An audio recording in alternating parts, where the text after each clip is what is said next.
ரிங்வார்முக்கு மெடிக்கல்ஸ்ல மருந்து வாங்கி போடுறீங்களா? போச்சு போங்க.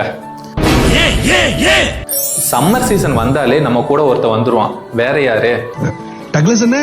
யாரு? டக்ளஸ் அண்ணா. ஆமாங்க, ரிங்வார்ம்னு சொல்லக்கூடிய ஃபங்கல் இன்ஃபெக்ஷன் காமனா எங்க வேர்வை அதிகமா சுரக்குதோ அந்த இடத்துல வரும். ஃபார் எக்ஸாம்பிள் தொடையோட இடுக்குல, அண்ட்ராம்ஸ்ல, செஸ்ட் கீழே, பட்டக்ஸ் இந்த மாதிரி இடத்துல எல்லாம் வரும். அப்ப நம்ம என்ன பண்ணுவோம்? மெடிக்கல்ஸ்ல போய் ஏதோ ஒரு மருந்து வாங்கி போடுவோம். மெடிக்கல்ஸ்ல காமனா என்ன மருந்து கொடுப்பாங்க? இந்த டெர்மிஃபை, டெர்மிஃபோர்டு, பெட்னோவிட் இதெல்லாம் கண்டிப்பா போடவே கூடாது. அந்த மருந்துல கண்டிப்பா ஸ்டீராய்டு இருக்கும்.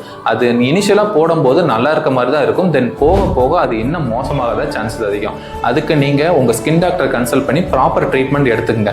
நிறைய பேர் பண்ணக்கூடிய மிஸ்டேக் என்ன தெரியுங்களா? ஆரம்பத்தில் ட்ரீட்மெண்ட் எடுக்கும்போது நல்லா இருக்குன்னு சொல்லி பாதியிலே நிறுத்திடுவாங்க.